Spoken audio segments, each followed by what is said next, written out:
Without further ado, let me now turn it over to Terence Mayo.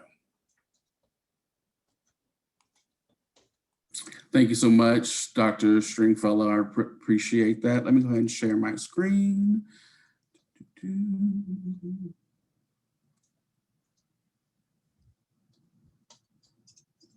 I can see it.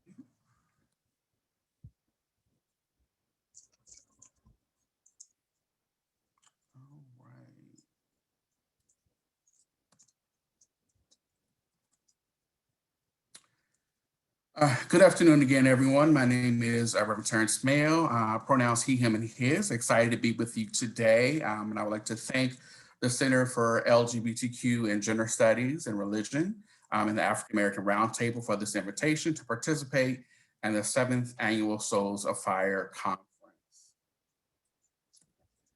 So, as Dr. Stringfellow said, I am a graduate assistant at Northwestern University, and that is where I currently sit today. So I want to take a moment to do an land acknowledgement.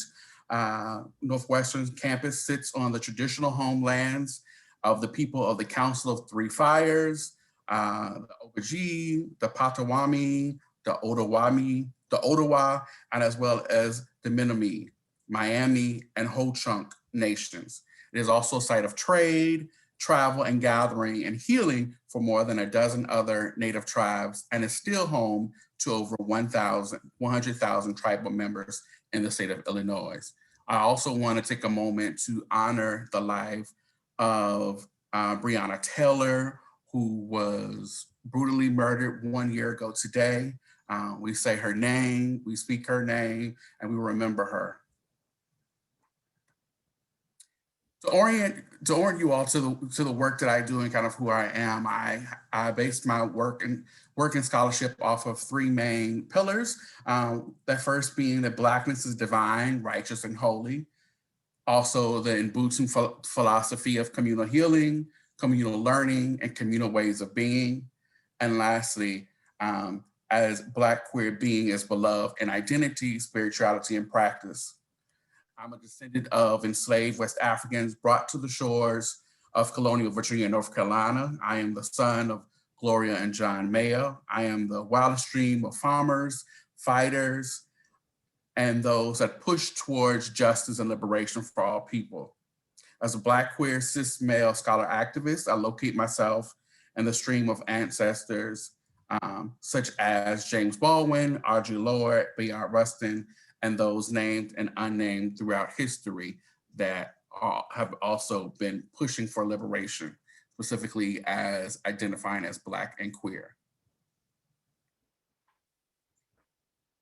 My theological and theoretical stance for this work that I do can be found in the ominous words of James Baldwin, who said, "If the concept of God has any validity or any use, it can only be to make us larger, freer, and more loving. If God cannot do this, then it's time we get rid of God, get rid of him." And I also bring into witness out of Ephesians 2:10, "For we are what God made us, created in Christ Jesus for good works, which God created beforehand to be our way of life." And as a scholar, I believe that the human story, as it is lived out before, with, and by God, and must be lived out in partnership with our communities, each other, and the earth. I am grounded in a Black liberationist lens with a specific intersectionalities, focus on oppression and healing. However, I am clear that Black liberation theology does not go far enough to include the experience and bodies of Black queer communities. So I also entered this work with a Black queer and Black feminist ideals that helped me to work towards a Black queer hermeneutic of healing and liberation. And so for the time that I've been allotted today, I want to talk about Black queer divinity and bodies in the rationale of healing. And part of this rationale is an understanding of complex trauma. Complex trauma inhibits the development and success of Black queer folk due to ongoing stressors and experience through anti-Black and anti-LGBTQ experiences that happen in states of vulnerability. This work was done in consultation with other Black queer millennials who have seen, experienced, and felt anti-Blackness, anti-LGBTQ-ness in religious spaces, and also in our spaces of faith formation and human development.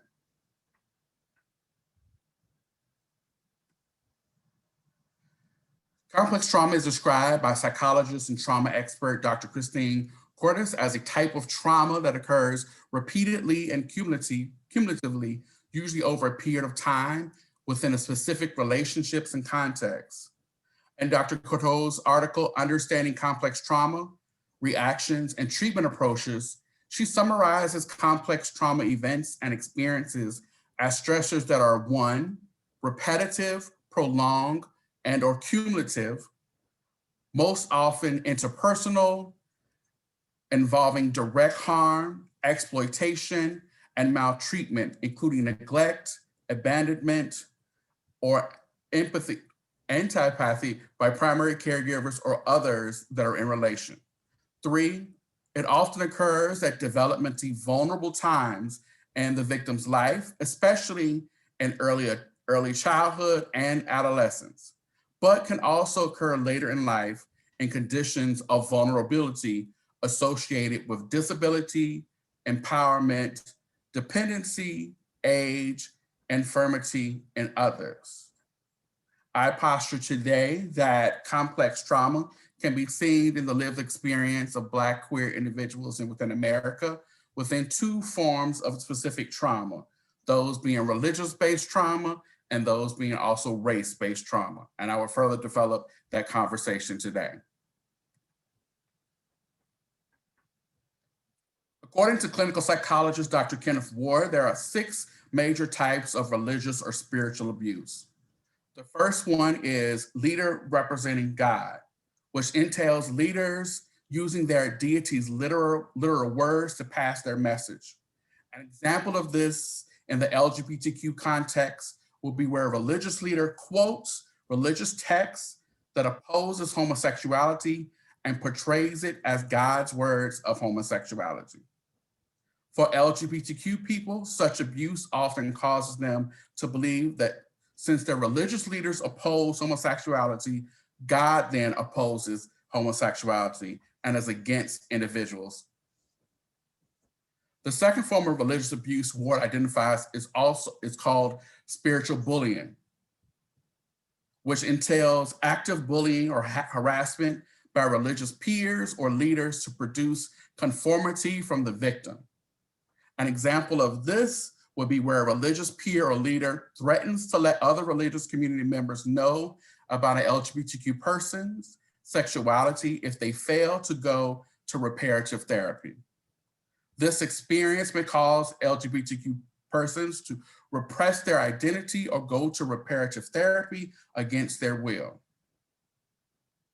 The third form of religious abuse Ward identifies is called acceptance through performance, which entails the need for victims to perform in the ways acceptable by the religious community for fear of rejection or retribution. For LGBTQ persons, this often involves concealing their sexual identities to fit in and to be accepted in their religious communities. This may cause them to feign heterosexuality to fit in, resulting from which they would get into a more profound identity crisis. The fourth form of religious abuse is called spiritual neglect, where religious leaders or members of the religious community neglect an individual they are undergoing physical or emotional pain, often because they believe that the suffering results from the individual's sins. For LGBTQ persons, an example of this will be a situation where LGBTQ person undergoing a depressive episode, anxiety, or other social-emotional episode would be ignored by the spiritual leader and members of the religious community because, again, they believe they brought this on themselves through their own identity.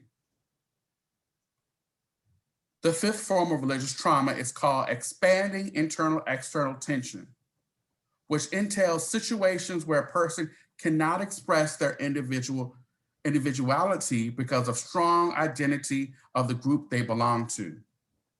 For LGBTQ people, this entails having to conceal their sexual identity because it is not aligned with their strong identity as a member of a given religious community.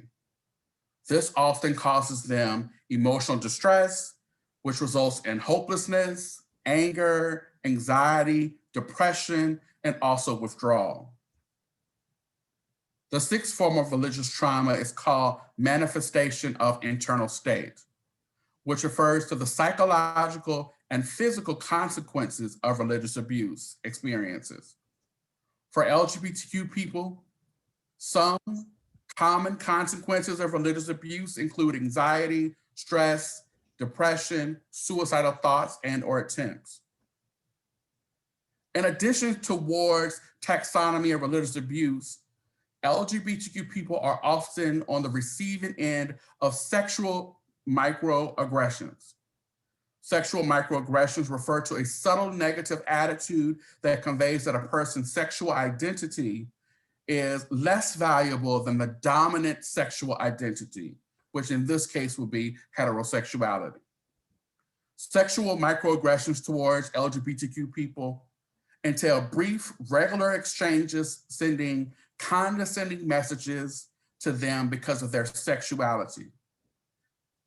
An example would be microassaults whereby their religious leaders or community continually state that their LGBTQ lifestyles are an abomination to God, or micro insults. The religious leaders tell them that God still loves them despite their sexual identity.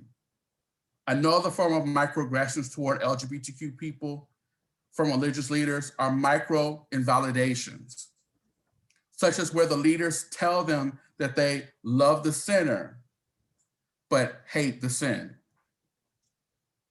Regardless of the form it takes, spiritual abuse has negative impacts on LGBTQ people and their well-being. It is profoundly wounding and often results in religious trauma among LGBTQ people.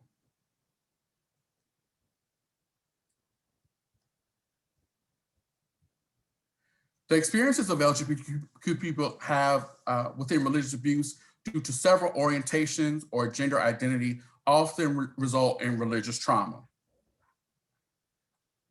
Again, they are led to believe that God hates them, God hates their lifestyle, or the sin that they are producing. Such religious condemnation has a demanding impact on LGBTQ people and often result in symptoms similar to post-traumatic stress disorder, also known as PTSD. Researchers Ellison and Lee identified 3 symptoms that come from religious trauma: defined struggles, intrapsychic struggles, and interpersonal struggles. Dr. Ellison and Lee understand divine efforts to be the most prevalent form of religious trauma.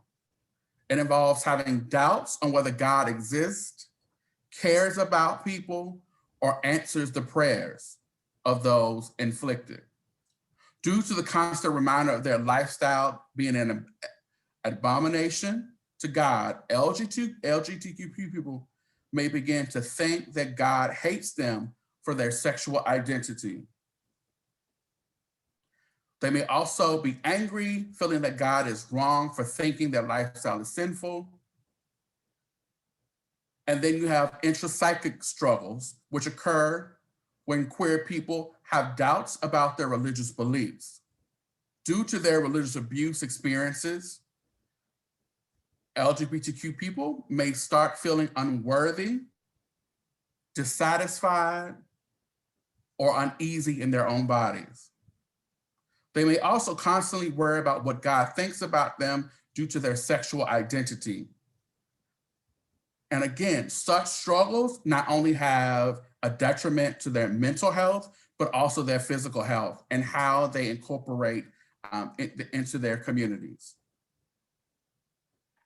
Interpersonal struggles cause queer people to have negative interactions with other members of the religious community and other members of their extended community. After experiencing religious abuse from their religious leaders and peers, LGBTQ persons may struggle with relating well with others due to the hurt that they have shared or experienced in their religious settings. So we see that this can go beyond just what they're experiencing in their one community, but can go into all portions of their life. Religious trauma may also result in the rejection of religious identity. As an LGBTQ person struggles to develop their identities, they may feel the need to reject their religious identity if it does not align to who they are as a person. Experiences of religious abuse particularly influence this. As a result of the mistreatment that LGBTQ people receive from their religious leaders and members of their religious communities on account of their sexuality, they decide to reject their own spirituality altogether.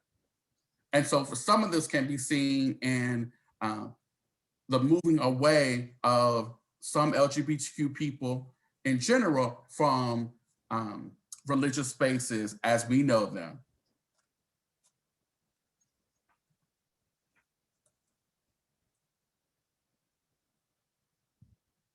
And so that's one part of the complex trauma, which would be the religious trauma portion. Again, complex trauma involves two or more traumas that happen on a continual basis. And so because of that, and this one, the religious trauma happening on an ongoing basis as LGBTQ people are involved in religious setting. Also, a part of that is racial trauma. And this is particularly helpful to understand as we think about how intersectionally trauma then enters into the conversation with race. And so that being said, then there are particular experiences that Black LGBTQ people will experience that white LGBTQ people do not. Addressing trauma among Black Americans is understanding the sources and factors leading to racial trauma. Many Black people live under the Jim Crow era's anti-Black social political legacies in our country. They are marginalized by anti-Black oppressive systems of governing on the local and national level. They are economically strained, have abject poverty, are systematically placed in food deserts, and are driven to low socioeconomic statuses due to the workplace and education inequality that thrives here in America. Economic hardships are known stressors to Black Americans due to higher banking rates and lower pay in many jobs, regardless of education, skills, or skill levels. Besides, Black Americans experience police brutality, social injustices, and widespread extreme racism. Black Americans experience discrimination in workplaces, schools, health facilities, and social services offices. These conditions are known traumatizing occurrences that religious communities should know in the fight against trauma. And again, this is looking at racial trauma through an intersectional lens of how it plays out in the socioeconomic rate of African Americans in the United States, and also plays out in all of the how Black Americans deal with the peculiarities of being Black in America. Religious communities should create psychospiritual care spaces to heal Black people suffering from complex trauma, inequality, racial indignity, socioeconomic problems, and also religious trauma.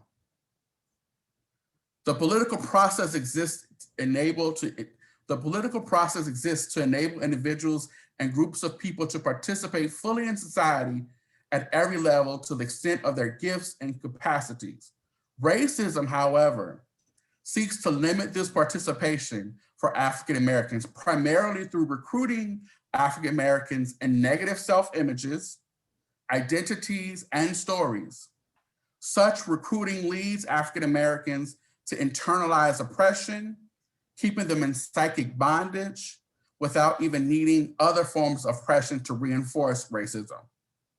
As such, religious communities should be serious about creating trauma-informed spaces that provide opportunities for Black people to practice personal and political agency and also efficacy. To add to that, Dr. Homer Ashby, in his book, Our Home is Over Jordan, conceives of a Black pastoral theology. And Dr. Homer Ashby sounds the battle cry for contemporary pastoral caregivers when he painstakingly outlines the problems that African Americans face. He calls to our attention that the social and economic well-being of African Americans is only becoming worse, and that racial onslaught fueled by white supremacy is on the rise. Unemployment of African Americans remained as twice as high as whites, and many Blacks seem to have withdrawn from fruitful involvements in politics and other social areas. Homicide, cancer, infant mortality, hypertension, and other illnesses disproportionately affect members of African American culture.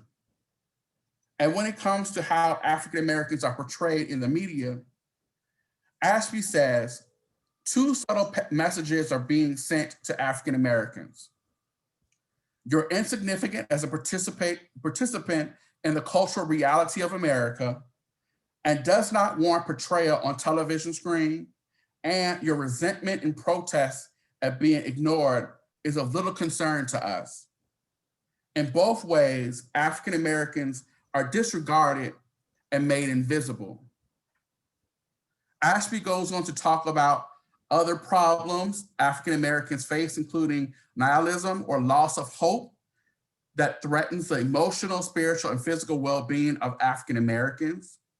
He discusses the internalized oppression that's at the heart of Black on Black crime, homicide rates, and cautions that a lack of collective vision for the future among African Americans is leaving us very vulnerable. Perhaps the most significant thing that Ashby lifts up as a threat to our survival as a people is our loss of sense of community, or our fragmentation. Yes, we have become disconnected or disassociated from each other and ourselves.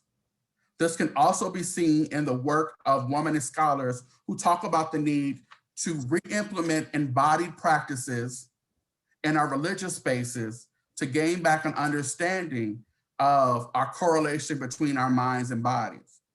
This work can also be seen in the work of somatic scholars who are doing the work to disallow the binary set of the way we think about the body and the mind, the body and the mind. Truly, this work of recapturing our sense of self, our sense of body, and our sense of community are direly important to us as a people. And so we've talked a lot about some of the ills that are affecting us. So what might be ways that we move from trauma to actually healing? I love this quote that Audre Lorde gives. It says, caring for myself is not self-indulgent. It is self-preservation, and that it is an act of political warfare. I offer that Black queer healing must be inclusive of three things. One, religious institutions must become trauma-informed organizations. Two, cultural healing should be integrated into our religious aspects. And three, the use of our prophetic imagination to radically revision how we define sacred spaces.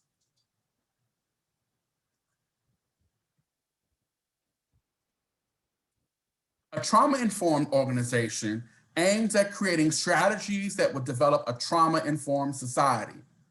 For an organization to achieve a trauma-informed working environment, it needs to understand how trauma affects an individual's life.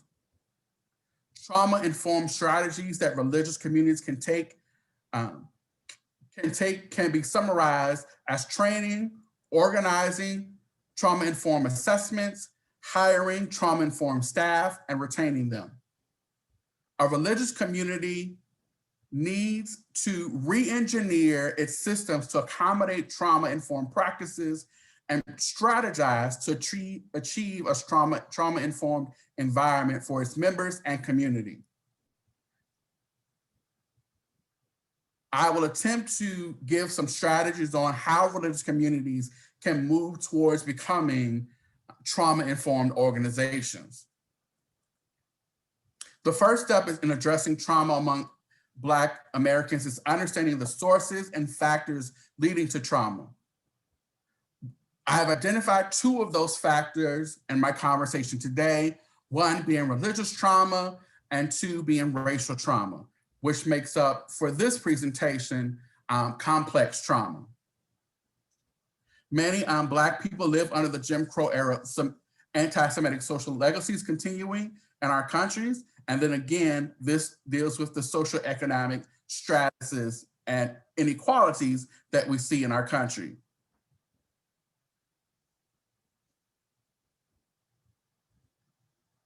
Also, religious communities should partner, collaborate, empower initiatives that promote the fight against Black Americans and discrimination.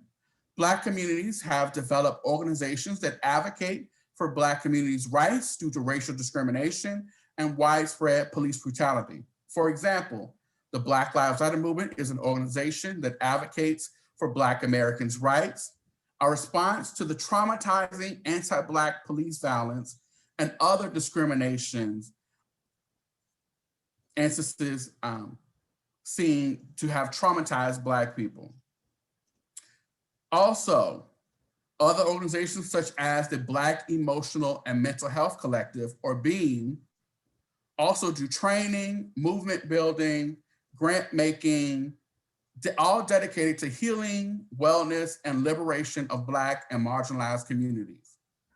Religious communities leadership should show intentional efforts to support these organizations to help traumatized people seek help from these institutions and to be integrated in the work of the religious community. A good rapport between religious communities and these groups goes a long way to ensuring that Black Americans feel safe in their homes and communities. Religious communities should also be intentional about creating space, both stable and movable, for members to learn and fellowship around life's incidents. According to Chavez Duanes, physical and emotional safety is a central component in treating trauma victims. Black Americans experience continuous racism in their day-to-day activities due to the daily occurrences which re-traumatize them. Creating universally available places of safety must be an achievable goal of religious organizations. This is even more important for Black LGBTQ members. Leaders should also make sure that they are experiences that do not involve victimization or re-victimization, discrimination, or brutality based on sexual and gender identity. Religious community leaders should be mandated to participate in mental health first aid, safe zone training, and at least one unit of clinical pastoral education, also known as CPE.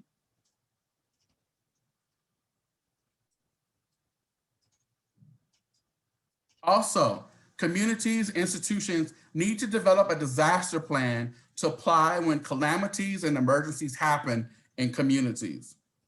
Often, when traumatizing occurrences happen, their lacks of previous set strategy to deal with trauma may arise even more so when disaster strike. Trauma centers are imperative in responding to disasters and traumatizing situations. Although it is impossible to predict when disasters happen, disaster centers should always be ready to receive people in a need of assistance.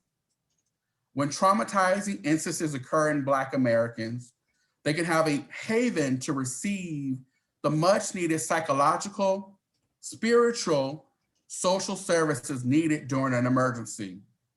A good disaster plan should have a disaster response team ready to respond to on a 24-hour basis, a communication system for clients to report emergencies, and a post-disaster briefing process to review the system's effectiveness. Religious communities should respect and recognize diverse cultures and promote harmony and cultural identity and diversity, but also making sure that trauma response agents and members are culturally aware and trained in culturally relevant pedagogy. As you see from the infographic on the screen, there are different layers to responding to psychological and social, the need for psychological and social support in a disaster. But the community level, where most religious organizations find themselves, should be that first place that those that have been affected through disasters can find respite and a safe place to, one, again, find psychological rest, spiritual rest, and start to get their socioeconomic needs met. And then by then move forward by tapping into community-wide resources around primary health care and also around specifically mental health and mental well-being.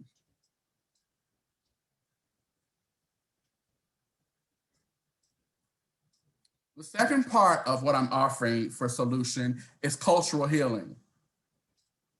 In his 2017 national best-selling book, My Grandmother's Hands, Racialized Trauma and the Pathway to Mending Our Hearts and Bodies, therapist Resmaa Menakem examines the damage caused by racism in America from the perspective of trauma and body-centered psychology.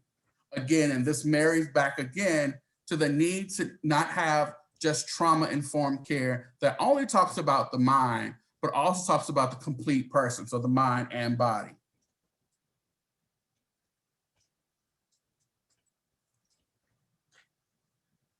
Menakem points out that the cultural healing is one of the most promising ways for African Americans to find healing in the US. This need of cultural healing is also indicative of, again, going back to fetch things we have learned from our ancestry, our African ancestry, understanding of our communal benefits, also learning about traumatic retention and how to grow out of reoccurring traumatic attentions, learning and teaching about historical integration of trauma. He talks strongly about the need for leaders, religious, political, social, community, to talk about their trauma and the realities of the lives that they're living, because that narrative storytelling is pivotal to shaping the way people understand their own individual and collective lives. He also talks about the need to learn and teach Africana history and cultures, to invoke the power of names of our ancestors, to remember them, that they are with us, to teach our young people the basics of body awareness and healing, practice and teach the art of disruptive healing, which looks at, again, as Audre Lorde talks about, how do we disrupt the systems that actually lead to our sickness and lead to us needing to be healed in the first place. And lastly, he encourages, and he also implores us to encourage and support eldership and learn and teach regard for one another. Again, remembering a cultural and communal way of being.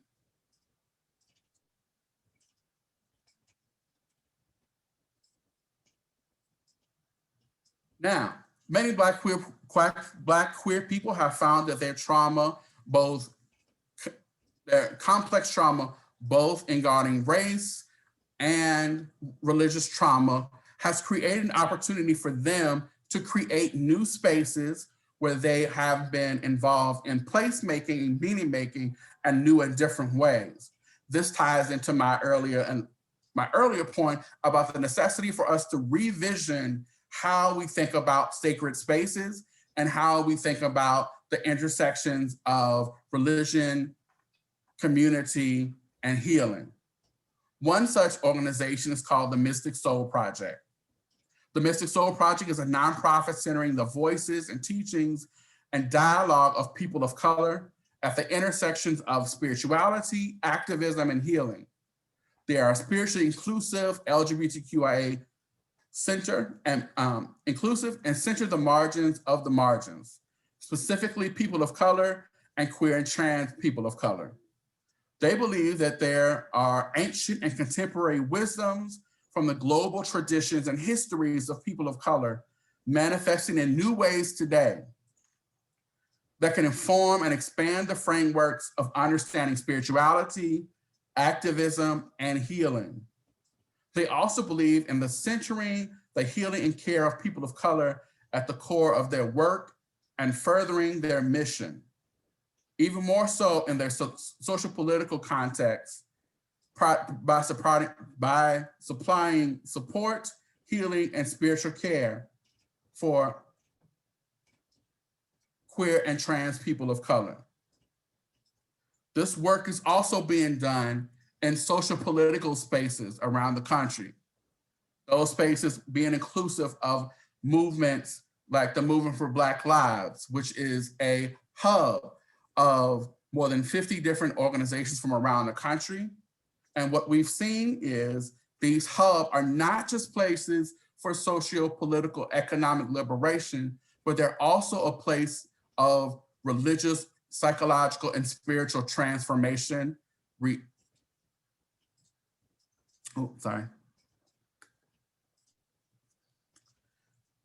As noted, when Patrice Kahn-Cullors, Opal Tometi, and Alicia Garza, the founders of Black Lives Matter movement, collectively uttered the phrase Black Lives Matter, they helped to reignite the continued struggle for Black freedom, liberation, and justice in the US. As Black feminists, they rooted their fight for freedom and liberation in the intersectional justice practices that disrupts the traditional framework of Black activism, a framework that historically prioritized addressing racial injustice over and against gender injustice and sexual freedom, a framework without question that silenced and shunned homosexuality and openly gay activists across much of the 20th century. As the Black lesbian feminist Audre Lorde observes about the 1960s political climate, the existence of Black lesbian and gay people were not even allowed to cross the public consciousness of Black America. For Black gays and lesbians who were out and desired liberated public political participation, the 1960s became Lorde writes, not a guide for living, but a new set of shackles. Unlike the Black freedom movement of the 1950s and 60s, BLM is inherently a movement sustained by the politics of Blackness. That is, Charlene Carruthers reminds us, unapologetically feminist, womanist, and queer. However, it will be unwise to forget and ignore that the Black queer cultural and political context from which this movement emerges and rests upon. Like BLM, there are Black queer, femme-led movements, organizations striving for freedom across the country. These spaces have been molded and created outside of Black churches and rather see their faith as tied to social political liberation, economic equality, and LGBTQI equality. And I offer these spaces offer us a new glimpse of what religious community looks like in the 21st century and will continue to look like going forward. These places offer opportunities for human development, spiritual formation, and psycho-spiritual healing.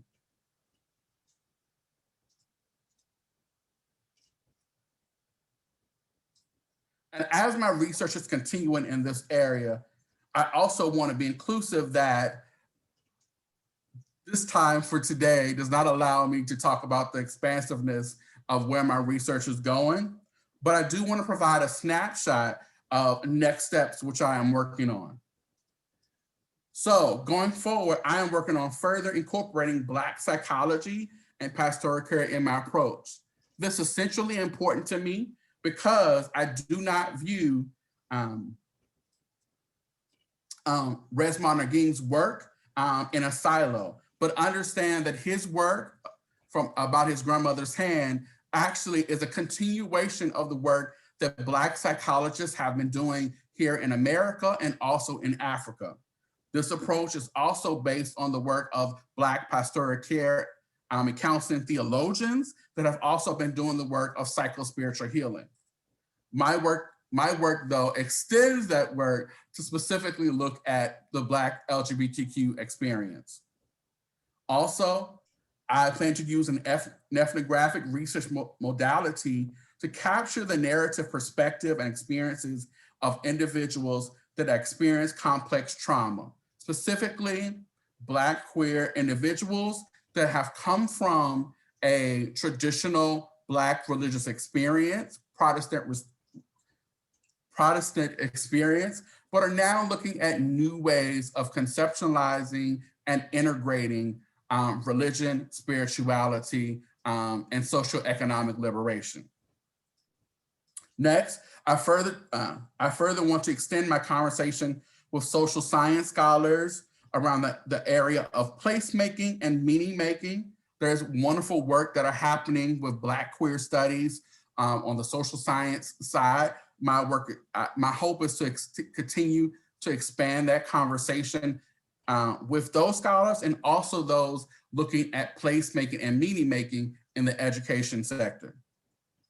And lastly, I plan to further develop my Black queer hermeneutic of healing and liberation by giving language around why we must push Black liberation theology to, again, be open and welcome and integrated into the Black queer experience, and also providing opportunities for us to continue moving the work forward. I want to thank you again for your time today and your opportunity to speak about where my research currently is. Feel free to add me on any social media or email me with questions that you may have. Again, I thank Dr. Stringfellow for this opportunity and look forward to having conversation with you. Wow, wow, wow. Listening to your presentation, Terence, I realized that for myself, but let me speak more in generalities. All of us know the year 2020 put us all through trauma. But thinking about the trauma of Black bodies, thinking about the trauma on Black votes, and what the two previous presentations that came, before you spoke about, and how you just kind of wrapped it together about that trauma. It's like, that's it. That's it. So thank you so much. Thank you so much. Some of you have put into the chat, asked questions about continuing education units, CEUs, and I neglected to say it at the top. I am going to say it at the where you can earn CEUs for this conference as well, and I'll share a little bit more about that.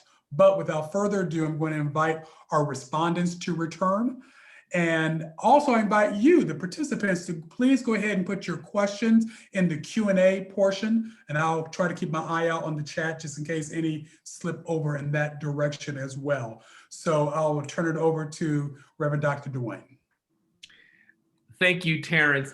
Just want to start off by thanking you for this presentation and commending you on addressing the issue of religious abuse and trauma. I personally, I'm a product of Black Pentecostalism, and as a queer Black man, I tell you that this is some much needed work, and not just from my vantage point. I think that a lot of Black bodies and some of the theology that comes out of that, it really requires some exploration, investigation, and sustained reflection. And I'm glad you invited us to do that. I also appreciate your real focus on laying out not only the urgency of the problem, but some ways that we can start to address it, both in a clinical and a pastoral care way. I think that's very important that you did lay out the problem, but you also really spent a lot of sustained attention on the way to move forward, and that's really appreciated. And then I also appreciate the creativity. I really thank you for using the helping us imagine what an intentional deployment of a plan would look like. I mean, I think that's even missing in the ways we talk about other parts of the world where you need a sustained approach, a prepared approach to trauma, and so you open our imaginations with this idea of an intentional deployment of a plan even before people come to you. My first question is, I just want to ask you, did you anticipate the pitfalls, and you may disagree if there are pitfalls, but the pitfalls of trauma-informed care and the disaster plan model as it relates to queer identity and sexuality? And specifically, what I have in mind here is reparative therapy, because the essential part of reparative therapy is that your queer sexuality is a result of trauma, of sexual abuse, of sexual trauma.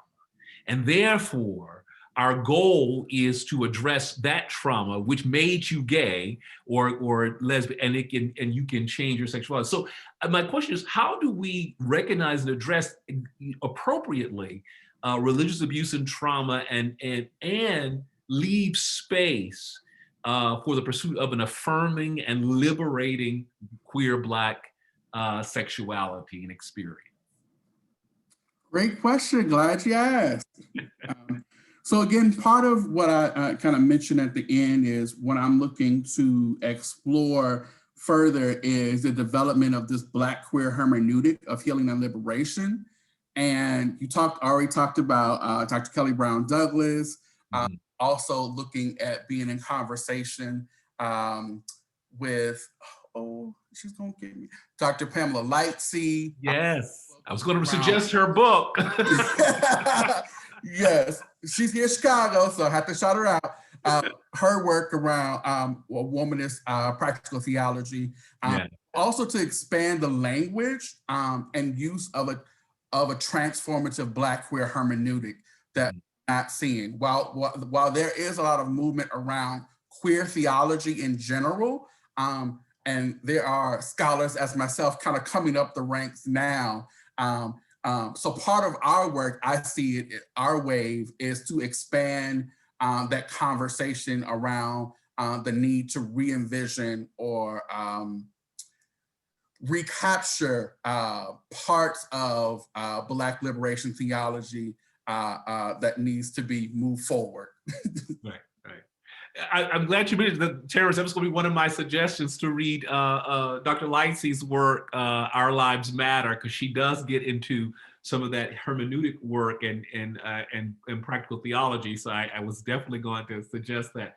My second question is, you lay out very well the taxonomy and the symptoms of religious abuse,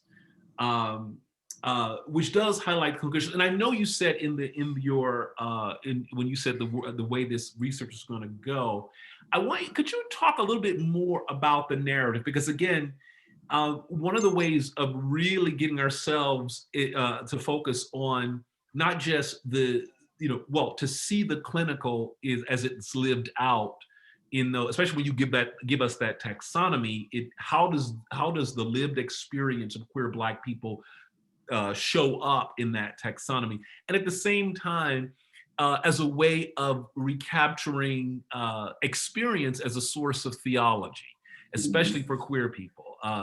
Tell me a little bit more about what you're thinking in terms of that narrative piece and what it might look like. Great question again. So right now, my thought process is I want to be very intentional about my work on looking at how not just millennials, right, are creating these new religious spaces and that have this very strong social political ideology, but are also very, very, very clear that there is a religious faith base there, has to be transformed and re-envisioned. And part of that is the inclusion of African indigenous religions. So going back to fetch many times what we feel like we've lost through different religious experiences and religious trauma and the practical or contextual Black church experiences, and marrying that in this new way of being. And so the goal kind of for me is to use my recent work in ethnography to use that to have more of these interviews to see what are some of those experiences and also thought process that are going in people as they're creating these new spaces. And two, I think like, I'm about to mess up his name again. Resma talked about, it's also centrally important that we get back to the point of having our leaders talk about their experiences. Many times in many of our Black churches now, we see leaders are set apart for such a time as this, and we use this phrase to separate them from the commonality or the community. So how do we get that away and get that back to the point of we seeing them as actual part of the community and telling their stories of what they're experiencing, what they're seeing, what they're going through, and again, so that can move us forward. Again, I think our modern day social movements do a great job of using narrative to move the work forward, and we can use that in more Black religious spaces. Thank you, Terence. Just one last question. You answered that question about, I was going to ask you a question about that praxis of practical theology and pastoral care more deeply, in more deep conversation with trauma-informed care, but you really did speak to it when you brought in My Grandmother's Hands. I think you really answered that question before I get to it. But I did want to just ask one question that I think it lends itself to some of what you just said, but also the intense focus that trauma-informed care creates could also do something, and I do want to recommend you read Roger Sneed's work, if you haven't, I'm sure you have, you come across it, Representations of Homosexuality. And one reason I wrote, because Sneed really talks about how you do this work without queer Black people becoming a problem or an issue in the context of church. That's a fine line, but I did want to talk, especially, but when we're talking about trauma-informed care, we're really talking about some sustained focus. How do we do that in a way that affirms, but not end up leaving people as a problem in the church or an issue to be discussed? That's good. Good. Yeah. And I, you know, my first comment, you know, I would love to think more about that and be in conversation with you about that.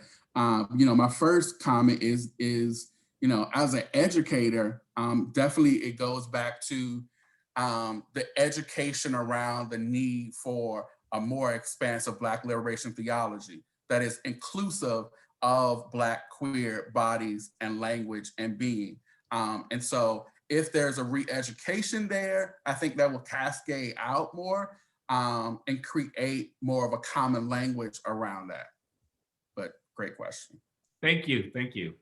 Dr. Daniel Sykes? Yes. Can you see me and hear me? Sure can. Okay, great. Terence, bravo. Beautiful job on your paper. And from one who is a healthcare professional and working and dabbling in bioethics, this is a whole area of bioethics that I think is so needed in terms of expanding trauma-informed care and religion. So I just really want to thank you for your work. I enjoyed reading your paper, and I'm particularly impressed with your review of literature, just kind of looking at topics and being able to annotate those topics. That was really, really impressive and rich. I've learned so much. You are definitely onto something very important that needs further ethical, moral reflection and incorporation, research, writing, and implementation from Black cultural perspectives for use in our church. And I think as you look at trauma-informed care for queer people, it's gonna have an impact on all of us. And it needs to have an impact on it because no one of us is insulated or isolated from these issues, period. So the first question that I have, can you draw on any biblical passages that speak to the healing that you creatively connect your theme, moving from trauma, from abuse towards healing? Yes, so that is the work part of the work I'm doing now and kind of crafting this hermeneutic. I initially came into the work from the cultural studies side. Major, I came in from the cultural studies side. So now I am looking at specifically how Baldwin and Audre Lorde use their religious trauma experiences to basically find meaning in the ways that they live. And while Baldwin started within the church, was a minister, he talks about about how the religious experience was easily co-opted to be capitalistic in nature. Yeah.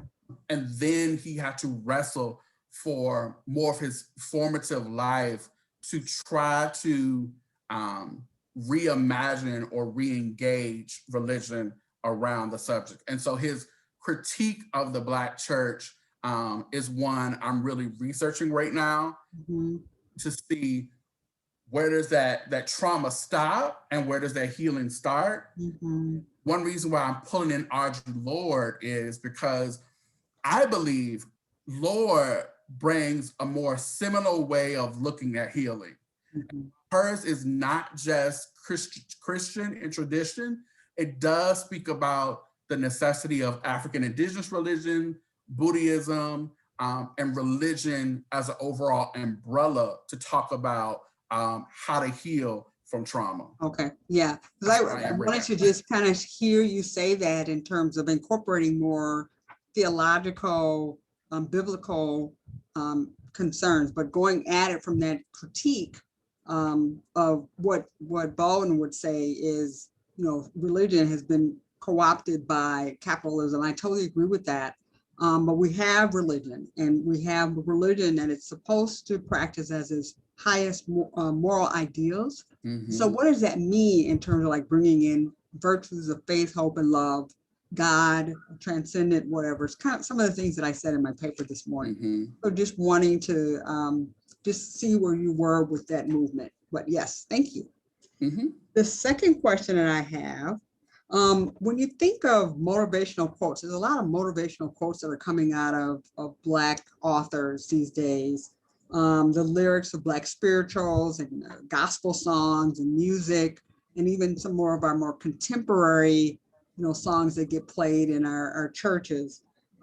Poetry, sermons from Martin Luther King's, and I'm particularly looking at the Strength to Love. And looking at Martin Luther King's sermons there. That's where I situate myself when I'm looking for hope in terms of what his voice says to us. Where there can be some opportunities for people who are dealing with their own inner work, their own spiritual work, their own psychological, emotional work that can be suggested for reflection, for prayer, for looking at how one can move through the healing process. Yeah, great question. In my research, I was hypnotized by the work Black queer scholars are doing also that includes performance. Yes. And it's beautiful work. And I'm like, how can I bring this in there? Because it's a huge part of the Black church experience. People, you would not have a Black church without Black women and Black queer people. You just wouldn't have a church. So that performance piece, thank you so much for bringing that up, because it's also a piece of meaning making, it's a piece of healing, it's also a piece of way making. I'll stop doing the lyrics to songs in a second. But it's also an important part of not only our faith formation, but our human development. Yes. Tying all that together is it's critical. I'm trying to get there. Okay. All right. I just don't want you to forget those pieces for creativity and innovation and meaning making, especially with your theological imagination. The medical and the sociological pieces are great, but how do you move that experience, back, and how do you tie that back into theology? How do you tie that back into your particular religious, systems that you come out of, to really have it as a theological piece that respects the divine, as you talk about, right? Okay. Do I have time for a third question, or do we want to open it up to the audience? Yes, we do have time for a third question. Okay. So I have done work on death shrines that are erected after gun violent homicides or the shooting of African-American men, women, and children. And you find these death shrines on street corners, on lamp posts, in front of people's homes, attached to trees. And I was just wondering, when you think about the death shrines that are erected, there are many artifacts that are in those shrines that try to bring some sense of comfort and healing. What are your impressions? Have you studied any death shrines? Have you looked at what our people have put up in communities, to look at their own sense of comfort, lamentation, healing? And we have those shrines on the street corner. How come they're not in the church? So I have not explored it on a research basis yet, but I have been observing how, again, this need to make place has really been occurring in a theological way within social movements. And so some of that, what I've seen, is also figuring out what do they bring with them on the journey, and what do they leave as they journey from their religious spaces. Yes. It's been interesting to see how religious items are either left behind because it's a trauma based on that item they've brought forward, or what I've also seen is reconceptualized in its meaning due to a new perspective. Specifically, how Black religion, especially Black American religion, has always been a multiplicity of things. And so knowing that historically has always been the case, thinking about also how that is continuing to move forward, looking at how do yes, I'm still Christian, but I want to include these African indigenous parts there. Actual items go along with that, right? And then they show up within movement spaces, and as you talked about, in death shrines. So yeah, I think that's also an amazing thing to think about when I'm doing some of the ethnography work around how people are making these new sacred spaces for themselves and their communities. Yeah. Thank you. Okay, great. Thank you. That's all I have. Thank you very much, and good luck with your work. Thank you. I just answered a text message from a first-time Souls of Fire conference attendee, and who said, like, are they being graded, for their papers? They really are having to defend. I'm like, yes, they are. They're not being graded, but they're definitely defending their thoughts and their positions. And really, that is what Souls of Fire is all about. And so again, I just say thank you so very much for the work you have done. And we have some questions we're going to get to from our audience. And so Terence, it said, health disparities have been a problem in the Black community for centuries. Yeah. So what might be the ways in which we can change this?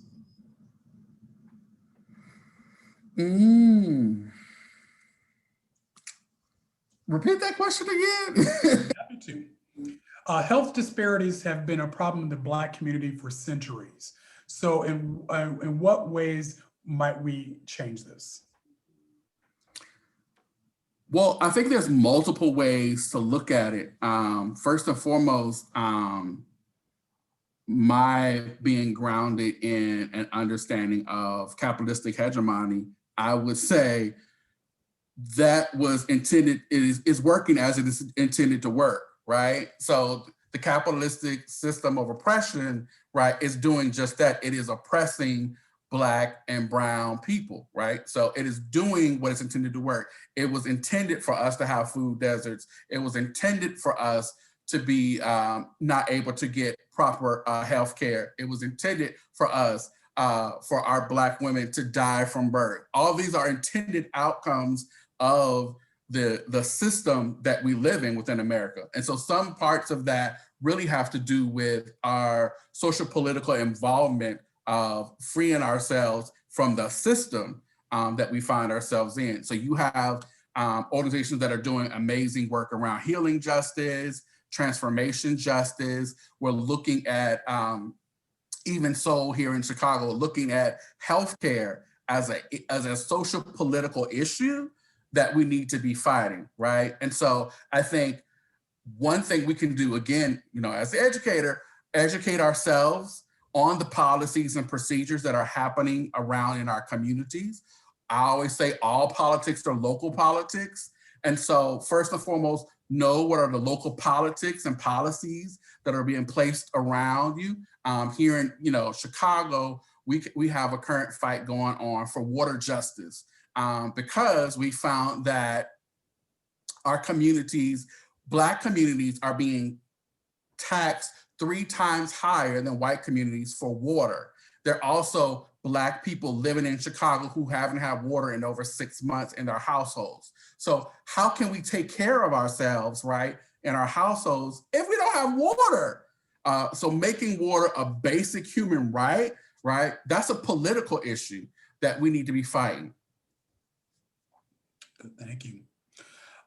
Within your work, and your critique of the Black church, have you found that there are variations in theological perspectives? Just the Christian church in general to Pentecostalism in particular? Oh, absolutely. I always tell people that Black people, we are not a monolith, and that goes for our faith and religious settings as well. We are diverse in our thought process, our ideologies, and our theologies. And we carry the breadth from very conservative to very liberal, right? When it comes to socioeconomic factors and also to theology and ideology. I think what we are seeing though is that there is or has been a movement for millennials and Gen Z that are socially conscious, saying the church is not speaking up enough. So let me find a space where I can be faithfully involved. And they're talking about the socioeconomic realities of the life that I'm living. And so there is a need for more, I would say more Black churches and congregations to do that liberative work, to speak truth to power within our communities. Thank you so much. How does your Black queer trauma-informed approach to healing reshape your personal theology? How might it change God?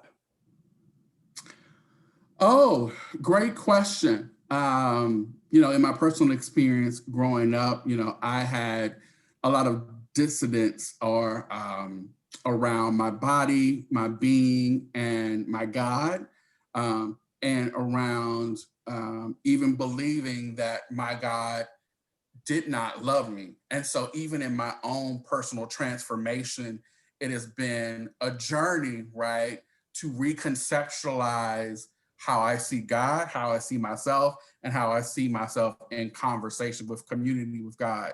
And, you know, big shout out to Howard University School of Divinity, really was the opportunity for me to really think about my belief system and how it actually was hurting me, both psychologically, spiritually, and physically. And then do the work along with the clinically licensed therapist to rid myself, right, of those negative thoughts that had been embedded in me, and do the work of liberating myself first and foremost, and then those around me. But it is an ongoing work. I would, you know, say that because it was drilled down in such a formation stage, but it also is my social location, which drives my research. Thank you. Another question is, can you give examples of activities where churches are working jointly with social justice organizations or movements? Absolutely. Let me start going down the names. I think, you know, definitely hearing Chicago, I have to, you know, shout out a Just Harvest that's doing great work with congregations around food and water. Of course, S.O.U.L here in Chicago, we're also doing work around water justice, housing justice, decarceration, trans lives, and things like that. And I think you will see that there are more organizations trying to figure out, along with churches, how they can come together. And I think there are some opportunities there. I will admit, though, from my personal experiences doing some congregational organizing, there are still some assumptions made on both sides about their belief systems. And so there needs to, again, be created new spaces to have conversations about beliefs, ideas, and implementation. And lastly, I will offer this. I believe in my heart of hearts that if more of our religious leaders humbly came forward to work with our local organizers, we would see more substantial change in partnerships. I love that challenge. And even going back to Dr. Daniel Sykes, your question about death shrines on the streets and why don't we see them in the churches? I mean, what a great critique and what a great way to even begin thinking of new ways for the church to be involved in the healing of Black people. A couple other questions. I think trauma is so much a part of the experience of Blacks in America that we no longer recognize it. How do we get ourselves to recognize our trauma without getting freaked out? Or maybe at least, or maybe we need to be freaked out. How do you respond? I mean, that's an important work. You know, I would say the work begins with oneself first. And so part of that is educating about how trauma affects us, affects our minds, our spirits, and also our bodies. And then through the education process, you will kind of come to see exactly how it's showing up in your particular life and the lives of others. I think that's important. Also, you know, and I know many parts of our community, therapy is still very much so taboo. So having those conversations to demystify therapy, to invite therapists, licensed clinical therapists into our worship centers, make it a priority to have partnerships. One, to have partnerships because we don't want pay to become a barrier for our community members, right? We want to demystify the assumptions of therapy being bad. And three, to educate ourselves on things like I offer, like mental health first aid that is available to congregations. I feel all leaders should be certified in mental health first aid. All leaders should have at least 1 credit of CPE. And so things like that of improving the theological educational process of our leaders, but also opening the doors to community services that are available. Amen to that. Yeah. And being a local pastor, I can say amen to that. So, and realizing, you know, as religious leaders, we don't have to do it all, right? That's where our community comes in. And if we are a part of the community, we can reap the benefits of the community. Can I get an amen now? Yeah. amen, amen. Yeah. So we got a couple more questions. One, I'm going to butcher these names, so forgive me, Michael, who gave the question. What do you think of Maladoma's and Sonofu's work on gatekeepers and the community? Their healing work was connected to their spiritual sexual energies, especially around investigating indigenous cultures. Yes, very important work that I absolutely love. And it puts me in the same mind as Audre Lorde's work around the erotic power. Also in crucial work, because as I'm doing this work of looking at within an Africana lens to the work, so it's transnational. That's important to me because, again, we have to go back and fetch some things that we've lost. But also to be critical of the information, so it's not based off of a Western colonized way of seeing ourselves. So yeah, so that's very important work. It's also, I want to look at post-graduation, right?